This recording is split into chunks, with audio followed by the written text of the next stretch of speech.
I know I did a video thoroughly fanboying the return of Harmony a couple months ago, and I love that video, but it is what it's called. Over time, I've been giving the episode more thought, and I've come up with some observations on the way free will is treated in Equestria, as well as on the moral structure of this fantasy world. To start with, let's talk about Discord. I've seen the case made a number of times that Discord is not evil, and I'm here to disagree. But first we need to clarify just what good and evil are. After all, these concepts are completely subjective, and most people will give you a different answer when asked. Personally, I like to refer to good as anything that promotes life and livelihood, whereas evil is anything that disrupts life and livelihood. I could probably go on for hours pontifying on things being good or evil, but that's neither here nor there. What's more important is that we figure out the show's definition of good and evil. Friendship is Magic is sparing on using the words good and evil, which is great because given the subjective nature of the words, they tend to be unhelpful. Teaching a lesson about the more concrete elements of harmony and discord has a lot more weight and meaning behind it than the battle of good versus evil would have. But make no mistake that in the context of this show, harmony and good are synonymous, and the same is true of discord and evil. Taken straight from the ponies' mouths, when the CMC speculate that the discord statue could represent confusion, evil, and chaos, cheerily tells them that all three are technically correct. It's not that discord isn't confusion, evil, or chaos, it's simply that discord is a more specific and efficient word for describing what the spirit represents, a lack of harmony between ponies, directly in opposition of Equestria's ultimate force of good. In representing Discord as an antagonist and allowing the protagonists to defeat him, the show is promoting the triumph of good over evil, of harmony over discord, and I think we'd all pretty much agree that it's a lesson worth teaching, right? Except,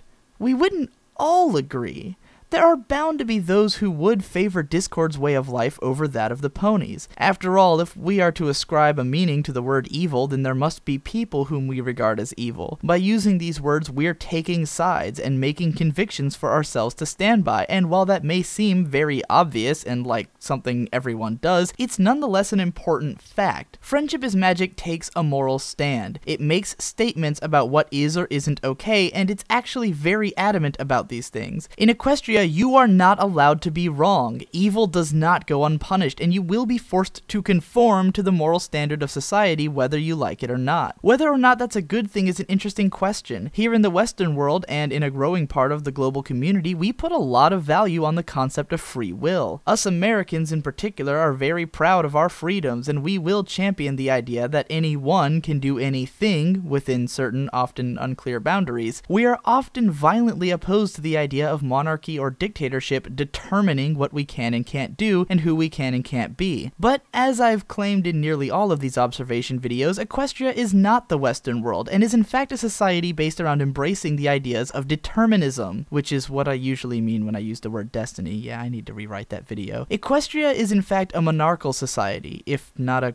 quadarchal society, and follows a moral standard ultimately set by its leaders. I mean, when a new villain shows up, you never see a Congress meeting about how to deal with them, just Celestia telling Twilight to go stop them pronto. There is no scene in The Return of Harmony, or Friendship is Magic Part 2, or The Crystal Empire, or A Canterlot Wedding, or Equestria Girls wherein the main six attempt to reach a compromise with the villain or weigh their differences. What we get is the main six telling the villains, you are going to conform to our moral standard whether you like it or not, and then proceeding to force them to do so. And the roads to these final confrontations are filled with some really interesting themes, especially throughout all three episodes of the Discord arc. The Return of Harmony is essentially a struggle between Twilight and Discord over controlling the value sets of Twilight's friends, and the battle is handled with a decidedly determinist slant. At first glance, Discord's game looks like some sort of Faustian gambit, in which he tricks and tempts the ponies into changing their values into those of disharmony. But this isn't really the case. The ponies aren't really transformed by their own emotions, but by Discord's magic. We see this clearly in the scene with Fluttershy, wherein Discord fails to make her depressed and just transforms her anyway. Other than Twilight, the main six are not transformed by their own free will, but by Discord casting a spell on them to make them act that way. And when Twilight changes them back, it's the same story. She forcefully reinstalls the memories of each pony being an element of harmony back into their heads to reinstill the value sets that she wants to preserve in her friends. Remember in my Look Before You Sleep video how I claimed that differences between people should should be embraced, but that some differences are irreconcilable if we hope to maintain a functioning society. The Discord arc is about how ponies deal with irreconcilable differences. Their initial tactic is outright imprisonment, and their second tactic is reformation by force. In Keep Calm and Flutter On, Discord is not given any options. Twilight fully intends that if Discord does not somehow alter his mindset to fit in with society, she actually can use a spell to reform him by force, an outright Orwellian tactic of forced conformity. And with Discord having eaten this spell, if he hadn't conformed, they would have simply turned him back to stone. In conclusion, Equestria does have a strict moral standard and absolute monarchy, and does not seem to put much value into the idea of free will. The reason their society still resembles ours is that for all of our ideas about freedom, even we ultimately have a strong underlying moral foundation determined by the majority, and regardless of what we believe, the inherently determinist system of our universe will cause us to work in that system regardless of how we perceive ourselves operating. Equestria isn't really different from our world systemically, it simply is a society that recognizes and embraces those systems more openly.